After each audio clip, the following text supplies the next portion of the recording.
Olá, pessoal! Esse é o Afrotinto Vinocast, um videocast que vai explorar o universo do vinho através das lentes da Afrodiáspora. Eu sou Carol Souza, sommelier, e vou conduzir vocês nessa jornada onde tradição, cultura e sabor se encontram. Quer uma dica? Pegue suas taças e vem com a gente. Para você que acabou de chegar, eu sou Carol, sommelier aqui de Salvador, e resolvi fazer esse podcast para que a gente consiga falar sobre o vinho dentro de outras perspectivas, principalmente na perspectiva da Afrodiáspora, né? E hoje eu tô aqui com alguém muito especial para mim, minha amiga Carol Amanda. Carol, por favor, se apresente, fale um pouco de tanta coisa que você faz de maravilhoso. Eu tô muito grata de estar aqui, muito obrigada pelo convite. Eu sou Caroline Amanda, filha da dona Renata, do seu Augusto, neta de pessoas maravilhosas por parte de pai e de mãe. E já quero dizer que eu tenho uma história com o vinho de linhagem. A minha avó, mãe da minha mãe, quando estava na barriga da mãe dela, dona Adélia, Sim. a mãe dela, um dia antes de parir, sentiu muita vontade de comer massa e tomar vinho. E num domingo, e aí ela comeu massa, fez o nhoque, que muito antigamente eles faziam a massa, né, artesanal. E ela bebeu um vinho, mais de uma garrafa, grávida, 9 meses. 9 meses, pra dar sorte. E a minha avó nasceu horas depois. E a minha avó é apaixonada por vinho. É de família. De família. Então, afrodiáspora. E a gente eu sou paulista, né? Sou de São Paulo. A gente é afro-italiano um pouquinho. Então, o vinho faz parte mesmo da cultura da minha família. E não é uma experiência estritamente europeia nem de longe. É, de fato, uma experiência que tá dentro já. Da bisavó pra avó, pra filha, pra neta. Tá vendo, gente? Eu não sabia disso. Faz todo sentido você gostar tanto de vinho. Muito. Já faz... Há muitos ventres atrás, o vinho já faz parte da minha família. Pois é. Gente, o nosso programa hoje a gente vai falar de vinho e prazer, né? Que a Carol, ela trabalha com sexualidade. E a gente vai estar aqui batendo esse papo sobre como o prazer e o vinho estão ligados aí no nosso dia a dia, nos momentos de prazer, de celebração. E eu queria falar, antes de tudo, que onde eu conheci Carol Amanda? Eu estava lá na Terroir, no meu bar de vinhos, e você chegou num dia extremamente delicado para mim. Eu tinha acabado de perder a minha gata, Aureliana, que eu amava muito, muito, muito. Eu me lembro que eu fui trabalhar de preto numa sexta-feira. Nem pensei, poxa, que eu não uso preto dia de sexta-feira. E tava lá, moada, triste, e de repente você chegou. Você chegou trazendo cura, trazendo luz para esse momento delicado. E eu fico muito feliz que hoje a gente esteja num videocast e não num podcast, porque eu quero que todos vocês vejam a luz que essa mulher emana. E com suas palavras, a minha noite mudou completamente e a cura realmente veio. Você participou desse processo, sabe? Então, eu fico muito feliz que hoje a gente seja amiga, que a gente possa se chamar de amiga, contar uma com a outra, né? E é isso, eu tô feliz demais, demais, demais, amiga, que você tá aqui hoje. Hoje, a gente tá, inclusive, bebendo um vinho rosé, né? Que Carol Amanda adora, Caroline Amanda adora vinho rosé. E eu escolhi especialmente por isso. Eu escolhi porque você gosta. Você gosta, né, de vinho rosé? Eu amo vinho rosé e amo vinho rosé acompanhada. Acompanhada. Você bebe só esse vinho rosé? É só você que gosta de vinho rosé? Não, eu tenho uma grande mentora que me acompanha, me parece, desde antes de eu chegar à vida aqui. No ventre de minha mãe. que é uma senhora que me defende, me protege e abre os caminhos para que eu esteja no lugar certo, na hora certa, com outras mulheres, como foi o nosso encontro, né? Essa senhora Padilha, que é maravilhosa e é um símbolo de força, de resistência e de resiliência, que também é apaixonada por Rosé. Então, quem me conhece sabe que o vinho faz parte. Inclusive, o vinho se tornou mais do que parte, assim, pra mim. Porque há 10 anos eu já não bebo nada destilado, né? Por interdição religiosa. Então eu não bebo nada, gente. Vodka, nada. Caipirinha, nada. Saquê, nada. Tequila, nada. Nada destilado. Só posso a experiência do vinho, da forma que o vinho é feito, me faz bem para minha composição espiritual. Todos os outros não pode. Perfeito. Gente. Então o vinho é um amigo, aliado, e foi a única coisa que ela deixou ficar. Que bom, né? Senão a gente não tem. Bom para mim e para ela. Bom para ela também, porque de vez em quando você leva uma garrafa de vodka para você beber com ela, né? Sim. Eu acho isso incrível. Carol, eu queria saber, assim, o que é que você acha de como o vinho, ele se relaciona com o prazer, assim, no nosso dia a dia, nós mulheres. Você pode falar um pouco sobre isso? Claro. Carol, embora eu tenha me apresentado da minha raiz gênese, né? Que é minha mãe, meu pai, minha avó, etc. Que não é etc, né? Tudo isso. A minha percepção sobre prazer parte de lugares combinados, né? Tanto a ciência social quanto a filosofia, combinado com a psicanálise. Mas essa tríade, essas três vertentes desemboca no corpo. O corpo é o meu prazer, o corpo é a minha curiosidade, é onde eu me debruço e perco as horas estudando, né? Então, o vinho me parece ser um grande aliado da corporificação das experiências humanas, dos sentimentos humanos ao longo da história da humanidade, seja em África, seja nas Américas, seja na Europa. Então, me parece que o prazer está conectado necessariamente com a corporificação, com a encarnação, ou seja, tornar carne, saber-se carne. Gostei desse termo aí. Encarnação. Encarnação, tornar-se carne. A filosofia vai trazer isso, a ciência social faz a gente perceber dentro das sociedades o quanto o vinho faz parte de momentos fúnebres e de momentos de celebração. Então, o vinho é uma encruzilhada importante para a história da humanidade e importante para a história da corporificação dos sentidos. Então, o prazer e o vinho são amigos. Com certeza. Eu me lembro que uma vez a gente chegou a iniciar um projeto, né? Conversamos bastante, assim, pensando, criando. E a gente falou dos cinco líquidos do prazer. Sim. E também muito sobre os sentidos, né? A gente sabe que nas minhas degustações, nas minhas aulas, eu sempre falo que tem 3 sentidos que são importantíssimos na hora do consumo do vinho, principalmente o consumo consciente, que é a visão. A gente vê esse vinho rosé lindo, maravilhoso aqui. O olfato e o paladar. Sem esses, a gente não consegue realmente viver a experiência do vinho, né? E foi conversando sobre isso que a gente pensou nos cinco líquidos do prazer. Então, fala um pouquinho também dos 5 líquidos do prazer pra gente. Claro. Eu acho que Foi uma onda, viu? Foi, não, e tem que acontecer, porque a gente divulgou e etc. E tivemos uma questão com a agenda, não aconteceu. Verdade. Mas eu quero começar de um líquido que é milagroso e que só o corpo pode produzir. Todos eles só o corpo pode produzir, né? Mas são as lágrimas. Então, o primeiro líquido do prazer está nas lágrimas. E as pessoas falam lágrimas e prazer? Sim. A satisfação e a abertura que o corpo sente depois de chorar é um portal importante para que o prazer se instaure.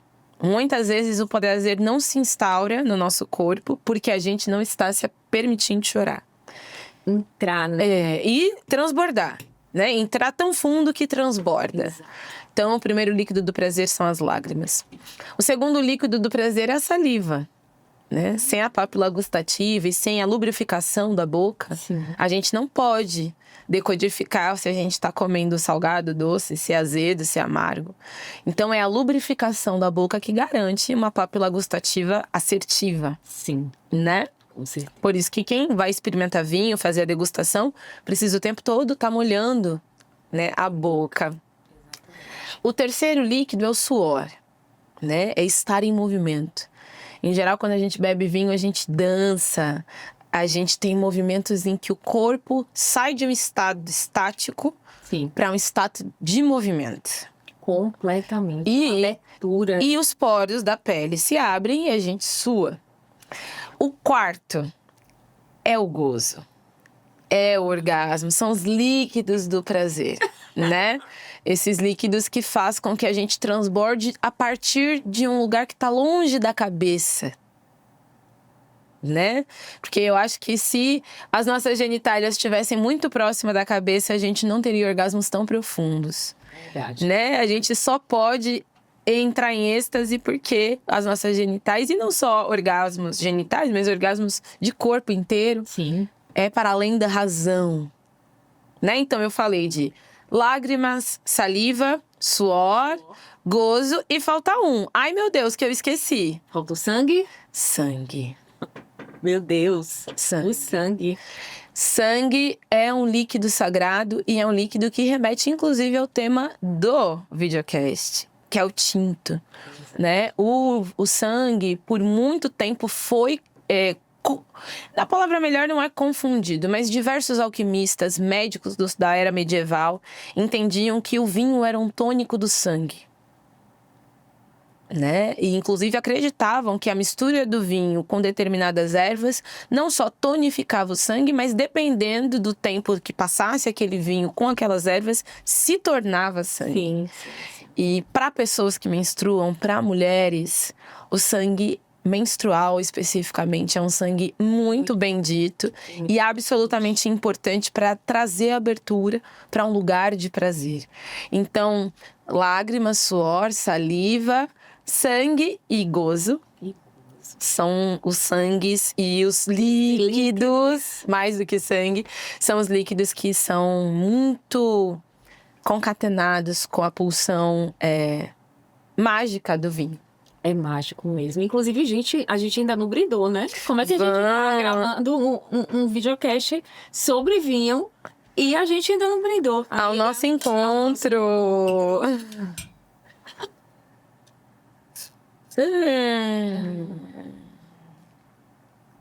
A gente tá de vinho, pena que vocês não estão podendo. Nossa! E esse vinho, já falei, né? Repito, foi escolhido especialmente pra Carol, viu? Que é o vinho que ela gosta. Carol! Tá lindo, né? Tá, nossa! Lindíssimo. Inclusive, é o apoio da gente aí que tá apoiando esses vinhos maravilhosos, únicos. É o projeto Tão Longe, Tão Perto, que tá proporcionando esse momento aí pra todos nós. E eu escolhendo o que eu quero pra cá. Ah, muito obrigada, tão longe, tão perto. Que bom que tá pertinho de mim. Verdade, verdade. Eu tava pensando outra coisa. A gente tava falando aqui de 5 líquidos do prazer.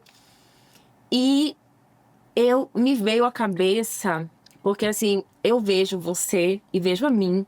A gente celebra muito. A gente celebra muito nossas conquistas, a gente celebra muito tudo. A gente, inclusive, brinda várias vezes, né? E eu fico me perguntando por que não são todas as mulheres pretas que celebram suas conquistas, né?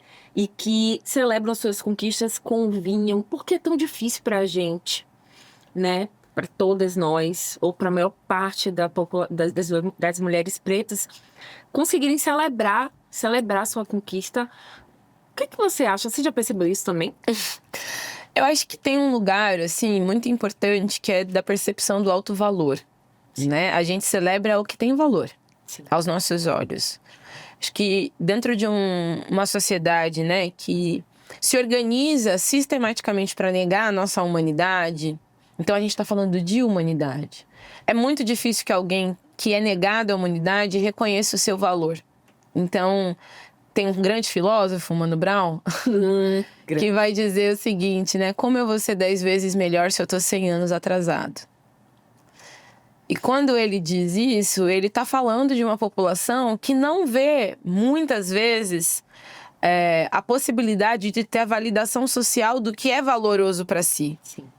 Então, a gente celebra e brinda porque a gente reconhece o valor do que a gente faz, mesmo que o mundo negue. Mesmo que o mundo negue e apague, tente apagar Entende? Então, nossas histórias. exatamente. Então, eu sinto que é muito desafiador celebrar aquilo que você percebe e sente que não é valorizado socialmente. Porque nós somos seres sociais, a gente gosta de celebrar e ser celebrado sobretudo. Né? A gente tem a sorte, eu e você e outras tantas de nós, de ter amigos, pessoas que nos celebram também. E que nos lembram de celebrar quando a gente não está celebrando. Verdade. Então, também fica aqui, né? Esse contorno social das socializações que a gente tem, o privilégio de gozar. O privilégio. Entendeu? Que acaba sendo um privilégio para poucas mulheres pretas, né? Que conseguem romper isso aí. É muito difícil, realmente, você disse tudo, assim. Eu acho que, por mais que eu tente, por exemplo, lá na Terroir, a gente já fez eventos só para pessoas pretas. E algumas pessoas chegaram para mim e falaram: poxa, Carol, eu nunca entrei num bar de vinhos, eu nunca bebi um vinho desse.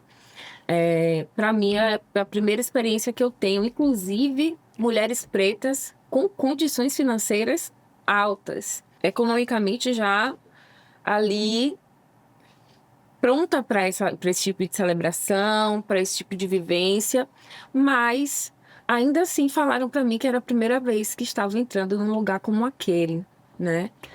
E isso me choca, né?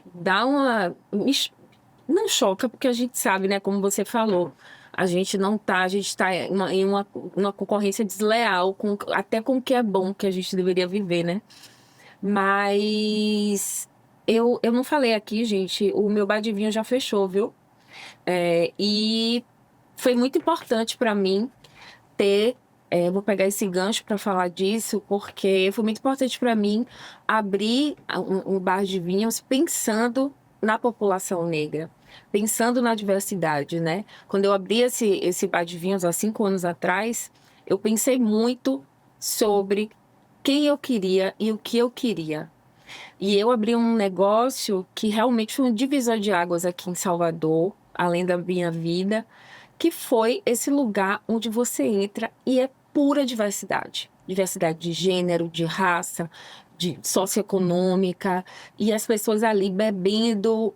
Quantas vezes eu entrei? Você também viu muita gente preta, a maioria mulheres e pessoas pretas como nós. Então isso sempre me dá assim um orgulho, uma felicidade muito grande de ter criado esse projeto, ter iniciado esse caminho aqui em Salvador, que eu espero que alguém pegue e também tenha essa coragem, sabe? De olhar pra gente, nós, pessoas pretas, e falar: não, a gente pode. Preto também bebe vinho, sabe? A gente merece esse lugar. E assim, enfim, isso é muito, muito, me deixa muito feliz, emocionada. E você participou de tantos momentos como esse. E é isso, eu acho que é saber mesmo celebrar e celebrar as nossas jornadas, né? Sim. Como essa minha que encerrou o ciclo, mas eu celebro pela existência, pela jornada daquilo que eu criei. Então eu brindo até hoje a Terroir, eu brindo até hoje esse sonho. E um sonho que você viveu comigo, além de viver, você participou comigo muitas vezes e segurou minha mão também. Então, gente, não é fácil, não é fácil a gente romper com os padrões sociais para que a gente consiga aproveitar a vida, não só o vinho, mas de tantas outras coisas, né? E aí eu estava pensando também um pouco sobre como outras outras civilizações, outros países, outras pessoas consomem vinho, inclusive religiões consomem vinho em celebrações, né? O vinho, tanto em religião como em outros espaços, ele tem um papel muito importante, que é o papel, por exemplo, no cristianismo, a gente tem a hora da comunhão, né? Da Eucaristia, que ali vira de novo o vinho tinto como elemento como um momento de simbolizar o, o sangue de Cristo, né? Então, aí o cristianismo faz isso até hoje, no judaísmo também, no sabá. O vinho é extremamente importante, tanto em outras celebrações e também na cultura grega, que a gente sabe, conhece Dionísio, todo mundo já ouviu falar aqui de Dionísio, né, gente? Baco, principalmente aí em Roma, Dionísio na Grécia. E ele é esse deus, o deus do vinho, do êxtase, do prazer. E o que me chama a atenção na existência desse deus, né, de Dionísio, é que quando ele é o deus do prazer e do extrapolo, né, assim, Do exacerbado, do né? exacerbado, o que ele quer falar para a humanidade é falar sobre dualidade, né? É falar sobre observar que essa bebida, ela é tanto incrível, maravilhosa em momentos de celebração, em momentos até de introspecção também, mas que a gente tem que estar atento também a outras coisas que o vinho causa, né? Mas eu queria saber de você, porque além de traga pra gente aí o que você vê do vinho na religiosidade, o vinho no nosso dia a dia, no seu dia a dia, na celebração, enfim, na sua religião. A gente queria entender e saber que não é só em países, né? Não é só na Europa, não é só. Não. Também em outras culturas e outras religiões, a gente também usa o vinho como ritual, né? Sim, sim. Eu gostaria de retomar um pouquinho o seu depoimento sobre a terroir, né? Porque ele tem tudo a ver com essa pergunta que você faz, né? O que significa, qual é a potência, a dimensão da força do desejo para uma mulher preta instituir um lugar na cidade de Salvador, a cidade mais preta fora do continente africano, vinculada ao vinho.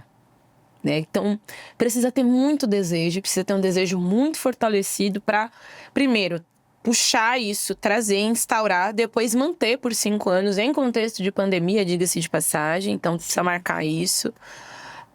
E numa cidade que não tem essa cultura. Do vinho. Todavia, a cultura do álcool destilado e do consumo do álcool destilado tem muito a ver com o processo de escravização, né? Nós fomos as pessoas que ficamos, os nossos antepassados, nos canaviais, né? Que ficou fazendo aí a morsa da cachaça pelo país. Então, associar pessoas pretas à cachaça também tem a ver com uma memória colonial, uma memória escravocrata. Instituir que a bebida do preto é a cachaça, é a caipirinha, é também restringir as papilas gustativas, a habilidade, sensibilidade desses sujeitos, mais uma vez, desumanizados dentro do inconsciente coletivo e do pensamento social, que eles são no limite vai gostar de cerveja. E cerveja barata, também não é boa cerveja. Gente, dói. Então, existe na terroir em você, Carol, a força do desejo que entendeu um chamado histórico para retomar uma memória que precede a colonização. Então, porque é muito importante, né, a gente saber que a gente não está inventando a roda. Eu e o vinho, as mulheres pretas estão distantes do vinho. Desde quando? Entendi. Certo. né? Mas não desde sempre. Sim. Porque se a gente pegar Kemet. Kemet, a própria Etiópia, que antigamente era Eritreia, a gente vai ter as expressões do vinho, ou mesmo outras formas de decantar o vinho. Sim. Né? Pensar o vinho de palma, que aparece tanto dentro dos Itãs, que está tão associado a Exu, por exemplo. Sim. Então, a gente precisa saber que a nossa história, assim como a história do vinho, não começa na escravidão e não começa na Idade Medieval. Sim. E também não começa no período da mitologia grega. Porque os gregos conseguiram transportar o código de divinação da África.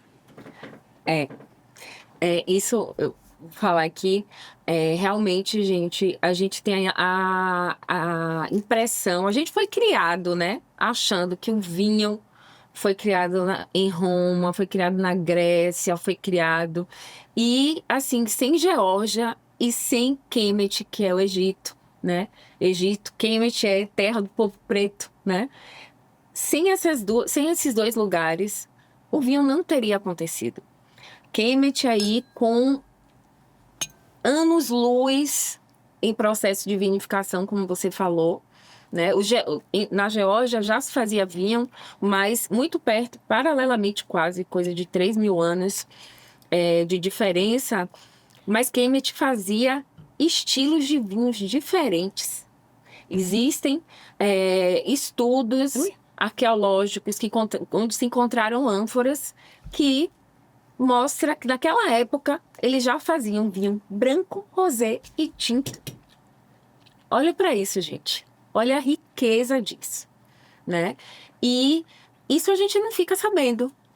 Quando eu fui estudar sommelieria, não me falaram sobre isso. Não me falaram sobre Kemet, não me falaram da importância do povo preto na criação do vinho e principalmente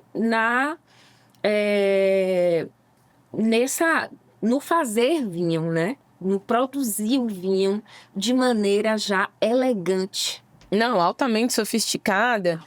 E a sofisticação, Carol, me parece não ser só no processo de confecção, de cultivo da uva, né? Desde o cultivo da uva, a forma de cultivar, mas o processo de confeccionar, no processo de armazenar, Sim. que era bastante particular, mas também no processo de servir. Existe algo que a colonialidade arrancou da humanidade, e aí eu digo humanidade porque todo mundo perde. Com o contexto colonial, não são só as pessoas que foram escravizadas no continente africano ou no continente americano que perde. Todo mundo perde, né? Então, é o vinho como ritual. Por que que o vinho aparece em livros milenares, em filosofias e religiões milenares? Por que que ele aparece como um marco do processo de credibilização de Cristo? Sim. Né? Então, Cristo tá ali, todo mundo tá dizendo que ele é maravilhoso, tudo bem. Água em vinho. Mas até que ele transformasse água em vinho, ele era uma promessa. Verdade. Foi dali que começou. Quando ele transforma o vinho e multiplica, isso. Ali a passagem dele acontece. Né? Ele se valida, né? Ele não precisava, filho de Deus, ok, mas era uma promessa. E tem uma frase, né, nessa passagem bíblica que é muito bonita, que uma pessoa vai beber o vinho, a primeira pessoa a beber o vinho que foi transmutado ali, ele fala: eu acreditava que o melhor vinho era servido primeiro, para que depois os vinhos menos qualificados não ficassem tão por baixo. Mas esta é a primeira festa que eu vou, que o melhor vinho fica para depois. Fica para depois. Então, ali também tem uma metáfora. A metáfora de que o que é mágico, o que é ritual, tem sempre uma qualidade maior do que o que é trivial. Verdade. Então, eu sinto de verdade, Carol, que o vinho também tem esse lugar para mim na minha vida pessoal, né? Eu não faço consumo de vinho sempre, mas faço de maneira ritualística. Existem momentos que eu digo: agora é a hora do vinho, agora é hora de estar diante dessa experiência magética. E uma coisa que a Terroir teve e que você trouxe com muita maestria foi também a proporcionar a experiência do vinho orgânico. né? Porque também tem muita diferença. A terra que a gente acessa foi bem cuidada, tá sem agrotóxico, sem transgênico, sem trabalho escravo, não é mesmo? Então, de fato, é um vinho que vem para a mesa para participar de uma experiência ritualística pessoal. É verdade. É um vinho de alto grau de elevação sagrada. Sagrada porque é religioso, não sagrado porque não corrompeu a ética do trânsito com a natureza, do ciclo da vida. Esse tipo de vinho que eu trabalhei, que é esse que a gente está bebendo aqui hoje, realmente, ele é levado até pelos vinhateiros, pelos enólogos que fazem, realmente como algo sagrado mesmo. Sagrado desde o início até o engarrafar, né? Tem a agricultura biodinâmica aí que leva em consideração até as fases da lua para se produzir o vinho. Então, assim, para se produzir, até a data ideal para que a gente abra um vinho e deguste. É a data onde aquele vinho vai estar perfeito para ser degustado. Tudo através da lunação, né? Então, assim, veja quantas coisas, quantos elementos aí são usados para se criar um vinho vivo, que eu chamo de vinho vivo, que são os vinhos naturais, orgânicos, como você falou, que não levam insumos enológicos, nem nada de industrializado. Então, realmente, gente, isso aqui é um líquido sagrado. E é por isso que esse vinho tem muito mais capacidade de mobilizar nos nossos corpos, que também são seres vivos e interativos direto com tudo que tem vida, ao prazer. Então tem muita diferença, né? As pessoas falam, vou beber um vinho para relaxar. Você pode até baixar a tensão, mas não necessariamente é um estado de relaxamento, é um estado de comunhão. Ele pode ser usado para comunhão, mas também pode ser usado para o relaxamento. Exatamente, são coisas diferentes. Eu sinto de verdade que quando as múltiplas filosofias, religiões utilizam o vinho como um centro ritualístico, eles estão chamando a atenção do que cabe no seu altar. Então, essa é uma pergunta, né? Qual é o vinho que cabe no seu altar, né? E do lado das divindades que você acredita, que você tem fé, qual vinho, qual é o cálice de vinho que você vai nutrir a sua fé? Oferecer a si e ao altar, e à espiritualidade. Então, tem muito disso, né? Quando eu abri com a sua pergunta falando de Senhora Maria Padilha, eu vivi uma experiência especial que eu vou contar para vocês aqui. Uma amiga, grande amiga, inclusive trabalha comigo na Ioni das Pretas. É minha braço direito, a gente chama ela de orientadora de comunidade. Ela casou. O marido dela casou com um afro-norte-americano. Ele trouxe mais de 20 garrafas de vinho dos Estados Unidos. Tipo, safra, ok, né? Vinho e champanhe. Vinho e champanhe, que também é vinho, né? E ela falou, Carol, vou te dar essa champanhe. É uma champanhe, gente, de mais de 2.000, lá. Falei, nossa, chique. Amiga, quando eu peguei o vinho na mão, só ouvi, esse é meu. Eita, não era seu, hein? Aí eu fiquei, não acredito. Aí fingi a demência, né? Ai, não sei. Será que houve mesmo? Aí guardei. Aí um dia quis abrir. Esse é meu. E aí, óbvio, né? Claro. Entreguei a ela com o melhor, junto com aquele vinho que era o melhor, aquela champanhe. E foi a coisa mais satisfatória que eu já fiz na vida. Eu pensei, a senhora já me deu tanto. A senhora é tão maravilhosa. Ó, tão certo assim. Olha ela.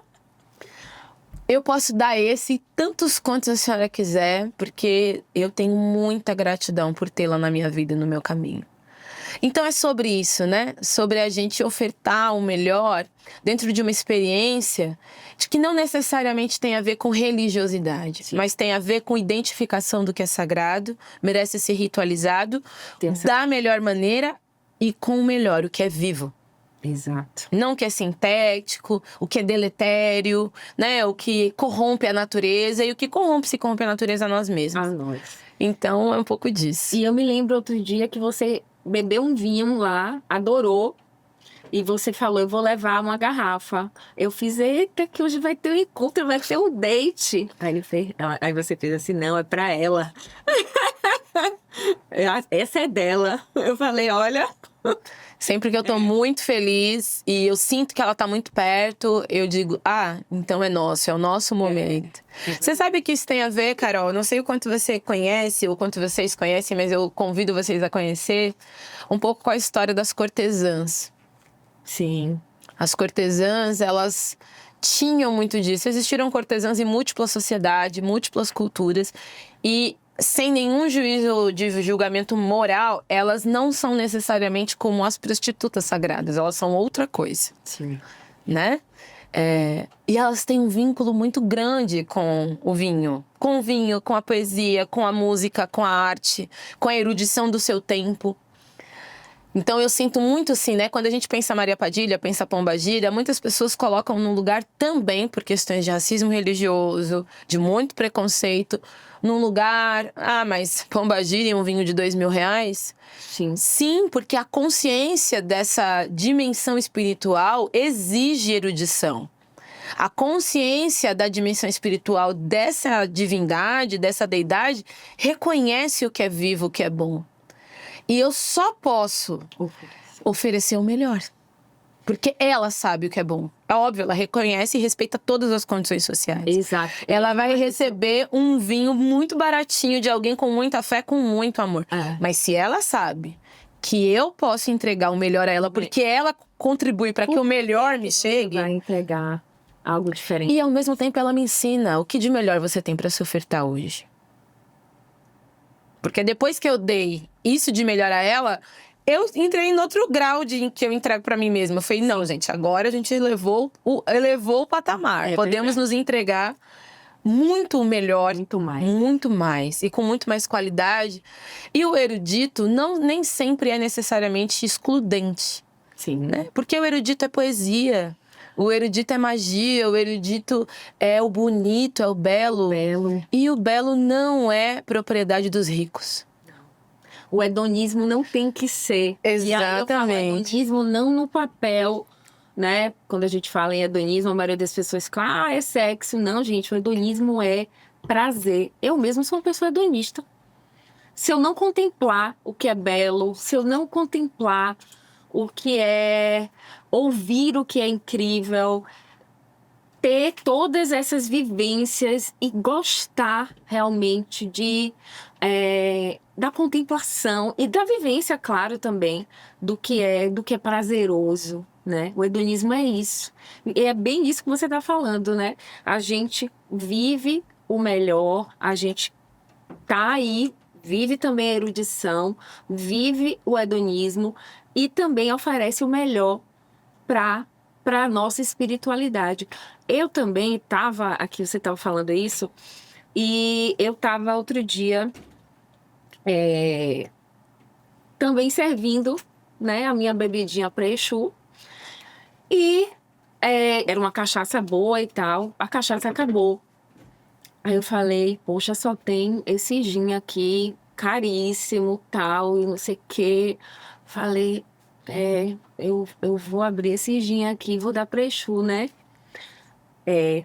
E aí, a garrafa foi acabando. Eu falei, é isso, essa garrafa é sua, sabe? Porque tem que dar o melhor, né? Não vou comprar enfim, é o que você falou, a gente utiliza o que a gente pode, né? A gente entrega o que a gente pode. E a religiosidade, a espiritualidade, a entidade, ela sabe disso, né? Ela sabe o que você pode entregar. E aí você entrega o melhor e pronto, né? Fica assim, dá um prazer, né? Dá um prazer. E a gente entrega o melhor para a nossa espiritualidade. E assim, a gente pode entregar o melhor para a nossa espiritualidade quando a gente está com outras de nós. Porque também é isso que é espiritualidade, né? Mas você tá entregando um vinho de 2.000, uma champanhe para Não, assim, eu no trabalho com as mulheres dentro de Unidas Pretas, sempre tem flores, sempre tem lembrança, sempre tem o melhor. O café da manhã, se é um café da manhã, se é um almoço, as mesas são sempre muito bem decoradas, os copos são sempre de vidro. Quando a gente tem oportunidade de beber, a gente em geral não bebe vinho dentro de Uni, por ocasião de ser uma experiência, né, de prazer e bem viver com total e plena lucidez, né? Então a gente trabalha muito com as ervas e tudo mais, mas sempre prezando pela experiência qualificada, pela experiência elegante, pela experiência primorosa. Porque também é um exercício político entregar o primor para quem teve a sua humanidade negada. Né? Então você entrega uma coisa gostosa, a pessoa fala, ai que gostoso. Aí você entrega uma coisa gostosa num recipiente bonito. A pessoa fala, é para mim? E aí você diz, irmã, se eu pudesse, eu te entregava o triplo. É que ainda a gente tá construindo esse caminho. Então, que nossas ancestrais começaram e a gente tá em continuidade. Mas eu sinto que a oferenda e o vinho também traz um elemento de presente. O vinho é sempre um ambiente e ambiência, né? Ele gera uma ambiência de... Estamos comemorando o quê? Estamos celebrando o quê? Por que tem um vinho à mesa? Né? E o vinho sempre traz o elemento da beleza, do primor. Às vezes não tem o vinho. No caso de Unidas Pretas, a gente não trabalha exatamente com vinho. Sim. Mas como o prazer e o bem viver é um valor de Unidas Pretas, existe sempre, para além do vinho, um elemento que remete ao primor, que diz, estamos celebrando o quê? E aí eu digo, a nós. Nós mesmos. Então, eu tenho muito essa sensação que a gente oferece e oferenda às deidades, mas o vinho nos faz lembrar que ser primorosas e fazer oferendas também se dá. A gente oferenda a pombagira, às deidades, quando a gente dá para outra mulher. Quando a gente diz a outra mulher, ó, estou te entregando o meu melhor, estou te entregando flores, estou te entregando flores com mel. A gente fez uma entrega linda para mulheres no início do ano, que era flores com mel. Ai, eu cheguei a ver as imagens. Sabe? Então, assim... mas é pra pombagira? Não, é pra outras mulheres. Né? Que o mel adoce e que o perfume e a vibração das rosas vermelhas as faça se reconectar com sua maior potência.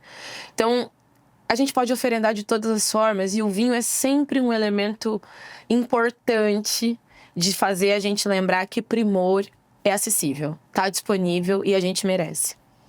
Com certeza, meu Deus. O que falar, o que dizer agora? É isso, né? Eu acredito também que quando você fala disso, dessa entrega do melhor e do quanto a gente às vezes estranha que o melhor tá vindo pra gente, né? Isso me lembra muito, né? Tá aí no inconsciente coletivo, né? Tá aí nesse inconsciente coletivo, que é algo que vem, que todo mundo em diversas nações que não se conhecem pensam a mesma coisa, né? Que é essa questão do inconsciente coletivo. E traz para pessoas que, por exemplo, adolescentes meio que já sabem que isso não é para elas, né? Mesmo sem saber, ter às vezes uma consciência socioeconômica, uma consciência racial, já está entranhado aí na gente, em qualquer canto, a separação, né? A separação da gente e de momentos que o vinho nos que tanto o vinho como outras coisas, mas a gente está falando de vinho, que o vinho nos proporciona, né? Então eu acho isso que você falou assim extremamente importante. Depois de tudo isso que a gente aprendeu aqui hoje, viveu, conversou, trocou sobre vinho, sobre o feminino, sobre o sagrado, sobre como o vinho está perpassando aí entre essas várias camadas e várias situações. Eu queria saber de uma coisa, aquela pergunta final. Qual é a importância, qual foi o momento mais importante que você viveu com o vinho? O vinho, ele faz parte da minha biografia íntima. O vinho é um elemento que tece a minha história. Não dá para falar de Caroline Amanda, para quem me conhece, sem falar de vinho. É verdade. Tanto em demasia, né? Um momento da vida que eu bebi muito vinho e que eu não sabia lidar com as minhas emoções da forma mais... A gente mais novinha, né, amiga? A gente fazia esse tipo de coisa. E o vinho foi uma válvula de escape. E depois o vinho como esse elemento ritualístico, de celebração, entendendo qual é o momento de beber água e água de coco, qual é o momento de beber chá e qual é o momento de beber vinho. Então, entre vinhos e chás, o vinho é sempre marcante e todas as oportunidades que eu tenho com o vinho se tornam inesquecíveis de alguma maneira, porque ele não é trivial, ele é ritual. Ele é ritual. Gente, ficamos por aqui com Carol Amanda, né? Lembrando que o vinho realmente é ritual, que o vinho realmente é algo que eleva, né, a experiência que a gente está tendo no momento ou quando a gente quer viver algum momento especial. Então, eu quero muito que esse videocast ele alcance muitas pessoas pretas, muitas pessoas incríveis, que consiga viver experiências maravilhosas com o vinho, como a gente vive. E é isso, eu quero que chegue até você. Carol Amanda, então, fala pra gente agora as considerações finais e como a gente te encontra nas redes sociais, enfim, como a gente encontra Carol Amanda e tudo que ela faz. Bom, a primeira coisa que eu quero dizer pra você, pra mim, pra gente, é que o prazer não começa na cama e não depende do vinho. Todavia, o vinho pode fazer parte da preliminar. Né? Não só da preliminar de uma experiência sexual, mas da preliminar de uma experiência artística, da preliminar de uma experiência criativa, da preliminar de uma experiência de prazer, qualquer que seja ela. Então, se você quer viver uma experiência de prazer prévia à própria taça do vinho, eu te convido para conhecer Ioni das Pretas, conhecer o que é autointimidade, desenvolver esse lugar, né? Sim. Na verdade, como diz Antônio Bispo, envolver-se consigo mesmo, muito mais do que desenvolver.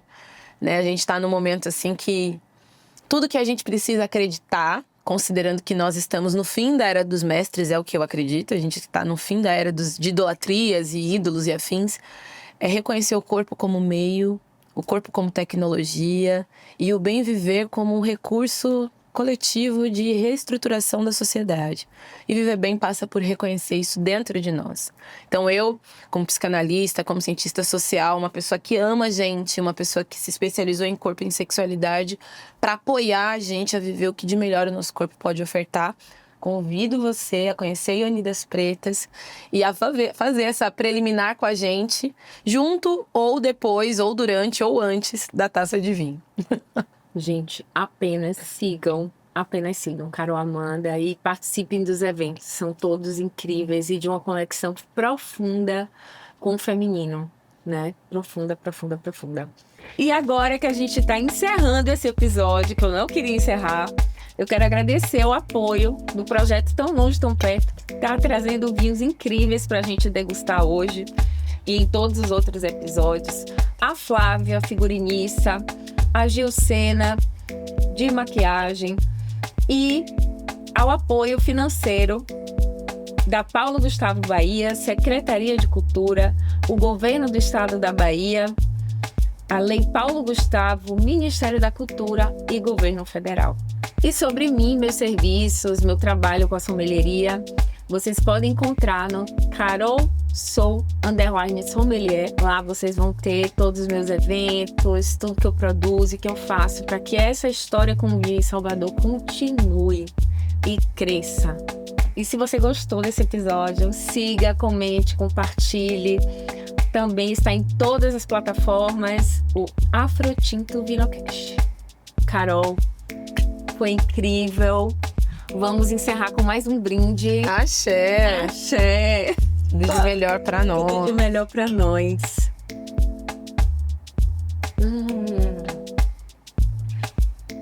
Maravilhoso. Muito. Arrasou demais. É o que eu mais gosto.